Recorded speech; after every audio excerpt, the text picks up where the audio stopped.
Hi there ladies and gentlemen, this is Nick Dinsdale from NCD Equipment, and today I've got a video of the TMK 200 tree shear on a CAT 205 machine, and also in this video we've got a bobcat with a rotating grapple feeding a chipper. The reasons for making this video was I wanted to sort of point out how mechanisation can improve your work's efficiency and also cut down costs and also make it a lot more enjoyable to sort of be doing this type of work. As you can see here again, we're cutting blackthorn. It's all that horrible type of material which no one really likes to be cutting. Another reason for making this video was I just wanted to emphasise the health and safety elements of using tree shears. Where before you'd have guys, several guys here, probably have potentially up to 3 or 4 guys maybe on saws just cutting the stuff down, and then probably having an excavator behind it picking it up with a grapple, whether it be a rotating grapple or a fixed grapple. We used to do this type of work when I was on the railway, when I was on the tools before I started selling the TMK tree shears. More often than not, there'd be 1 or 2 guys at the front cutting the trees. They'll be falling all over the place, crossing each other, and then the excavator would come along with the grapple on, grab the trees, put them out of the way, put it in a heap, and then either try and feed the chipper if you had a rotating grapple, or they used to just feed in a heap, and then there'd be more guys to pick it up and then try and throw it through the chipper. So at certain elements there, you've got 2, 3 guys, even 1 or 2 guys at the front of the excavator cutting the trees down, and as much as they, in an ideal scenario, you'd always get well out of the way before the excavator will come in with the grapple. But you know what it's like when you're busy, when you're up against the times, you need to get it done. Quite often than not, you're sitting there cutting, and then you look around and there's the grapple there waiting to pick it up. I know that we had a few near misses for sure when we was doing it on the railways. It's not always the way it should be done like that, but reality is especially when you've got the pressures of the timelines to do it, you do that and cuts a few corners. But as you can see here, with the tree shear and the excavator, even down as low as sort of the little 2.5 ton machines, they come in, you've got no one in front of the excavator, it cuts a tree, picks it up, moves it, lays it in a nice position for the second excavator with the rotating grapple on to pick it up, feed it through the chipper, and it's gone, done, dusted. 2 guys smashing it out. Okay, you've got the 3rd guy there, he's just keeping an eye on the chipper. He's just making sure that there's nothing going to go through there. No, like, you've got the old horrible fence stake or metal fence stake which you might have picked up, or some other metal objects which you don't really want to go through your chipper because all they're going to do is just bust it. So he's there just keeping an eye on it. He's not really having to bust a gut because the majority of the work, probably 99% of the work's done by the excavators. So overall, everyone is coming away from this work at the end of the day feeling a lot more refreshed. You're not as knackered, you're not going to be giving it going, oh my god, I'm absolutely completely tanked out here. You're actually ready to go then the next day and smash out even more.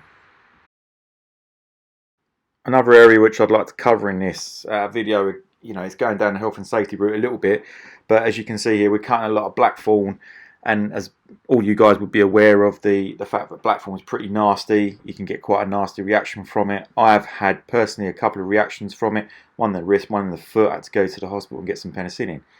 But with the tree shears and the grapples, though, you're taking out 99% of the risk of that happening, really. You never take out the whole risk of it, but the fact that you're cutting it, laying it all mechanically with metal machines, picking it up, feeding it through a chipper again, you're cutting the risk down. And also you can see here as well, with as you guys will know, when you're on the ground, you're doing the work, you're trying to cut hawthorn, blackthorn, all them sort of types of wood which all grow in together. They all sort of mix up, and then you're cutting at the bottom, you're trying to pull it out, it's all stuck at the top, so you end up waving the the chainsaw above your head. You're trying to cut all the stuff through so you can just pull it out, where with a tree shear on a machine, you grab it, cut it at the bottom, and you just pull it out. The machine's doing all the work. So it's just cutting out that, that horrible sort of having to be, you can see a prime example. It's all sort of growing together, but straight away, the machine's got the power, just pulls it out, no problems at all, lays it down, presents it perfectly for the machine to just pick it up, throw it through the chipper. And another thing now, which the health and safety are always going on your cases about, is the hand and arm vibration. Don't quote me on this, but from what I understand is, you're down to about 1.5 hours time of trigger time of actually using the chainsaw. So that's only 1.5 hours. Again, don't quote me. It's only something which I've heard on the grapevine, but that's through a couple of people having to do risk assessments.